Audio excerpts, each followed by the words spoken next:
اور جب یہ لفظ آپ پڑھتے ہیں تو وہ جناتی اور شیطانی چیزیں جو آپ کے ساتھ ہر وقت ہیں، آپ کے دسترخوان پہ بھی ہیں، آپ کے بستر پہ بھی ہیں، آپ کے بیت الخلاء پہ بھی ہیں، آپ کے گھر میں بھی ہیں، ایک حیرت انگیز طاقتور نام اللہ جل شانہ کا لیا جاتا ہے جس سے وہ شیطانی چیزیں ہٹتی ہیں اور دور ہو جاتی ہیں۔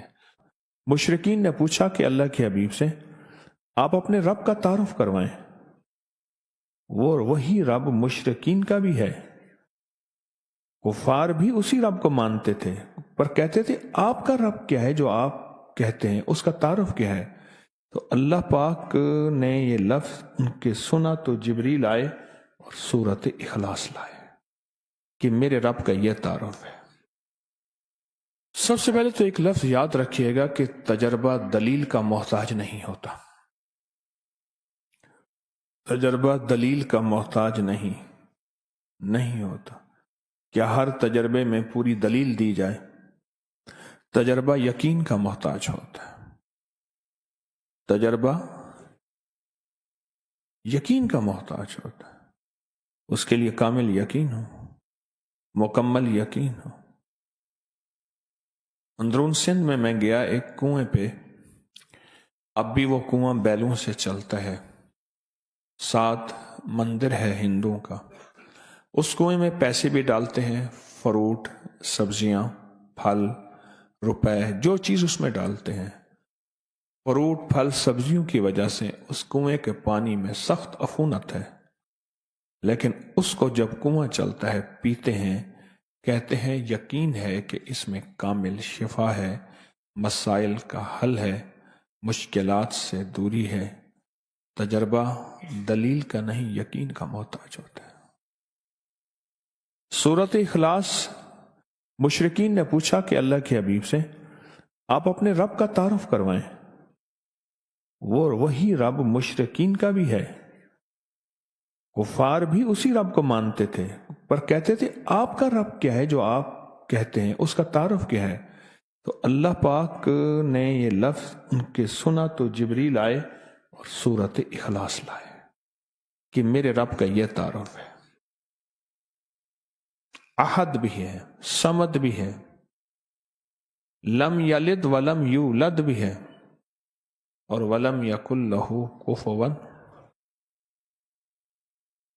اب ایک چیز آپ محسوس کریں، سورۃ اخلاص میں پہلے احد آیا ہے، قل هو اللہ احد،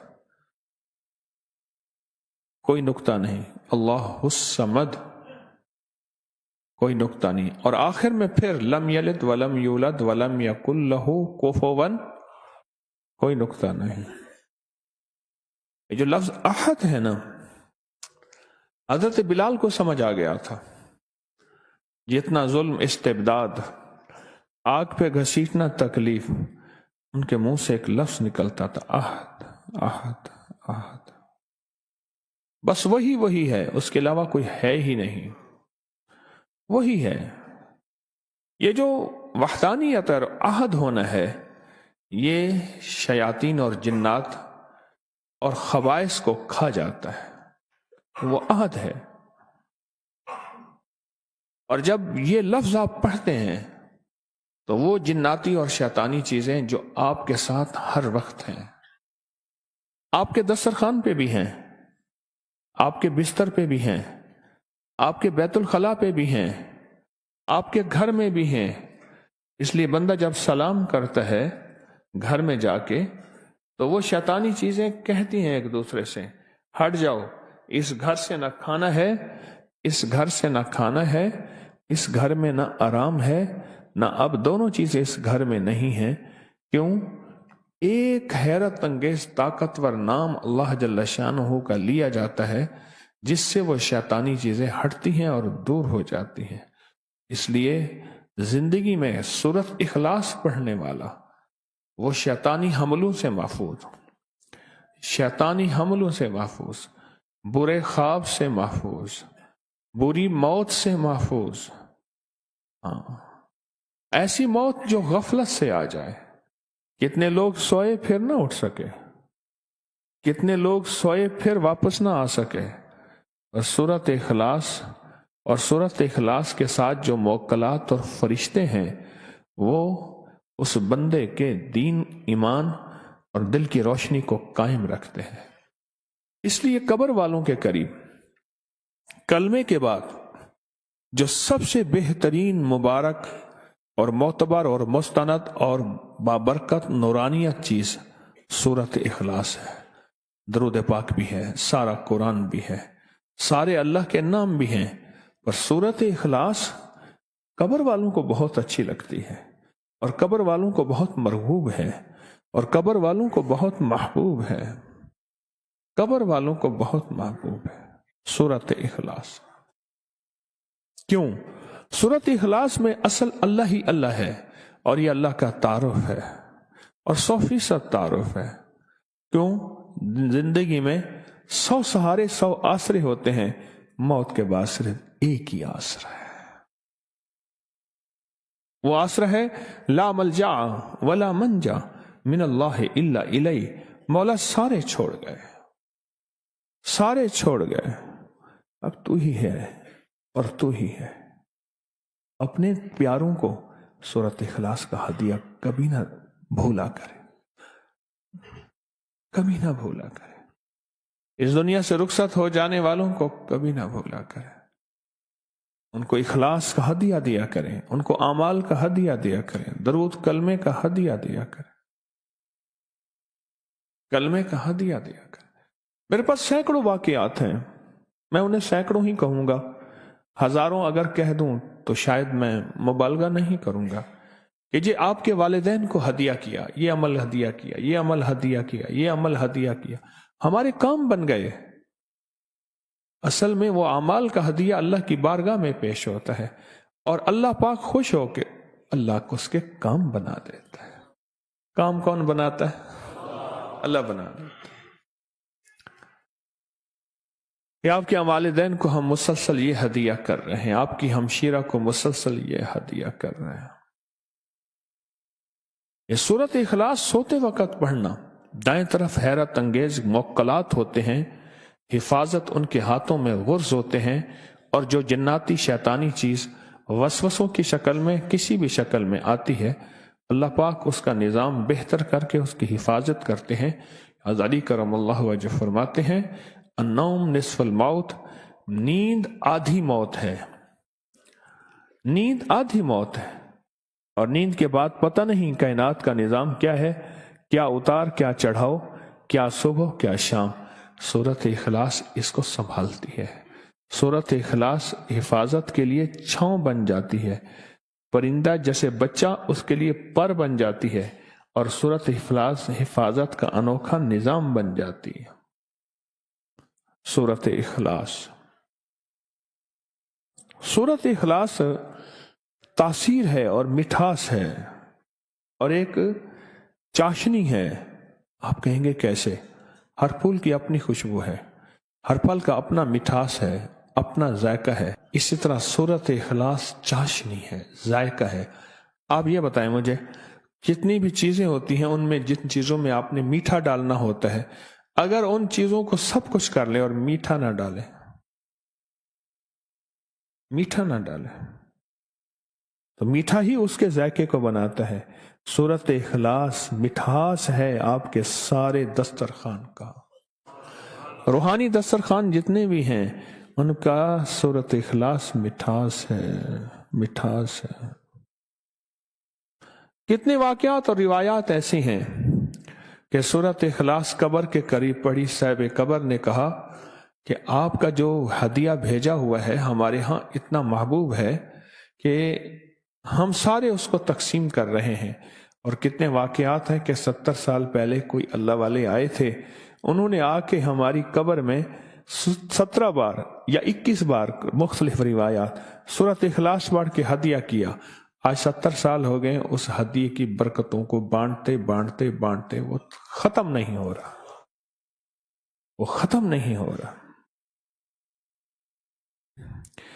یہ وہ چیز ہے جو قبر والوں کے سامنے کھلتی ہے، ہمارے سامنے نہیں کھلے گی۔ میری آنکھ بند تھی جب تلک، وہ نظر میں نور جمال تھا، کھلی آنکھ تو نہ خبر رہی کہ وہ خواب تھا کہ خیال تھا۔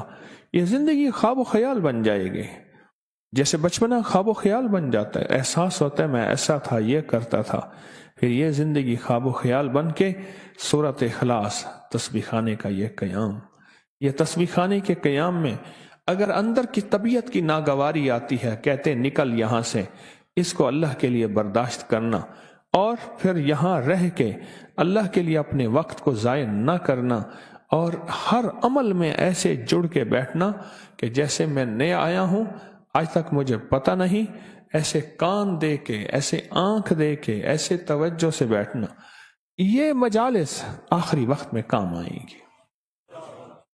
ہاں، آخری وقت میں کام آئیں گے۔ فرمایا کہ جو بندہ نیک محفل میں بیٹھتا ہے، آخری وقت میں وہ نیک محفل، آخری لمحوں میں وہ نیک محفل اس کی آنکھوں کے سامنے لائی جائے گی۔ ایک جس کو دوست رکھتا ہے۔ میرے حضرت نے مجھے ایک دفعہ فرمایا، مجھے دوست رکھتے ہیں، میں دوست کے ساتھ بہت عشق رکھتا ہوں اور میں اپنے بولوں میں سچا ہے۔ بڑے عرصے کے بعد ایک بات یاد آئی، جی میں سچا ہوں، پر میں انشاءاللہ تعالی جو کسی اللہ کے ولی کو دوست بھی رکھتا ہے اور دوستی میں سچا ہوتا ہے اور اس پہ شک نہیں کرتا، اللہ قیامت کے دن اس کو، اللہ موت کے وقت اس کو کلمہ نصیب کرتے ہیں۔ سچے دوستوں کو سامنے لاتے ہیں، سچی مجالس کو سامنے لاتے ہیں، اور بندہ ایسے تڑپ رہا ہوتا ہے سچی مجالس کو دیکھ کے اور دیکھتے ہوئے۔ ایک صاحب مرنے لگے تو مرتے ہوئے جیسے تاش کے پتے پھینکتے ہیں ویسے پھینک رہے تھے اور اپنے ساتھ تاش کھیلنے والوں کے نام لے رہے تھے۔ موت کی بے کسی میں جب کوئی سمجھ نہیں آ رہا ہوتا، ہوش نہیں ہوتا، وہ اس کا ہاتھ پکڑتے تھے اور کہتے تھے کلمہ پڑھ، وہ ہاتھ چھڑواتا تھا اور وہ پھر ایسے پتہ مارتا تھا اور ان دوستوں کو یاد کرتا تھا جو اس کے ساتھ تاش میں رہتے تھے۔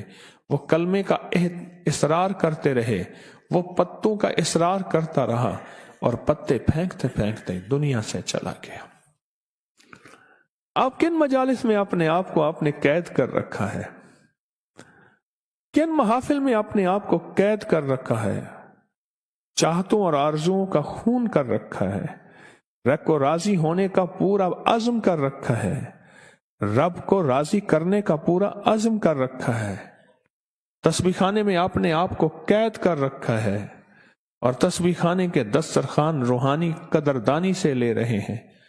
یہ آخری لمحوں میں کام آئے گا، اور آخری لمحوں میں نہیں۔ کہنے لگے کہ میرے والد فرماتے تھے کہ ان کے جو دادا تھے، میرے والد فرماتے تھے جو ان کے دادا تھے، انہوں نے اپنے دادا کو دیکھا ہوا تھا، بچپن اور جوانی میں انہوں نے لمبی عمر پائی۔ وہ ایک اللہ والے کے ہاں رمضان کے روزے رکھنے چاہتے تھے، جیسے شیخ عبدالحق محدث دہلوی رحمت اللہ علیہ یہاں لاہور میں شاہ ابو المعالی رحمت اللہ علیہ کے ہاں روزے رکھنے آتے تھے۔ شیخ عبدالحق وہ ہیں جن کے ذریعے سے پورے بر صغیر میں حدیث آئی ہے، میری بات یاد رکھنا۔ اور شاہ ابو المعالی مرشد یہاں لاہور میں اب بھی ان کا مزار ہے، ان کے ہاں روزے رکھنے آتے تھے۔ کسی نے پوچھا آپ تو مرشد عالم ہیں، اور آپ تو عالم ہیں، مرشد تو غیر عالم ہیں، آپ یہاں کیا کرنے آتے ہیں؟ کہا کہ امام احمد بن حنبل بشر حافی کے ہاں جاتے تھے، اور امام احمد بن حنبل بہت مجتہد عالموں کے امام تھے۔ بشر حافی تو وہ تھے جو بہت عرصہ پہلے شراب سے توبہ کر کے آئے تھے۔ کہا بڑی بڑی ہستیوں کے واقعات سناتے تھے کہ وہ عالم تھے، ان کے مرشد غیر عالم تھے، لیکن اس غیر عالم مرشد کی صحبت اور ادب کی برکت سے رب نے اس عالم کو چمکایا اور اس کا فیض عالم میں پھیلایا۔ عالم تھا، کسی فقیر کی صحبت میں نہیں آیا، اس کا فیض عالم میں نہیں پھیلا، اس کا فیض عالم میں نہیں پھیلا۔ روزے رکھنے آتے تھے لاہور میں، دلی سے لاہور میں، اور جب بہت دور ہوتے تھے گھوڑے کی سواری سے نیچے اترتے تھے، لگام پکڑتے تھے کہ اب میرے مرشد کا در آ گیا، شہر آ گیا، اور یہاں والہانہ رہتے تھے، عاشقانہ رہتے تھے، اور رمضان پورا گزارتے تھے، عید کے بعد چند دن اور گزارتے تھے، اور پھر مرشد کے سامنے جاتے تھے، اجازت طلب کرتے تھے۔ شیخ عبدالحق محدث دہلوی رحمت اللہ علیہ فیض پا کے گئے ہیں، نور پا کے گئے ہیں، اپنے آپ کو قید کر کے رکھتے تھے، قید کر کے رکھتے تھے، حتیٰ کہ ان سے جو مسائل پوچھتے تھے کہتے تھے میں سائل بن کے آیا ہوں، مجھ سے مسائل نہ پوچھو۔ کیا بن کے آیا ہوں؟ میں تو خود سائل بن کے آیا ہوں، بھکاری منگتا بن کے آیا ہوں، مجھ سے مسائل نہ پوچھو۔ اتنے بڑے مجتہد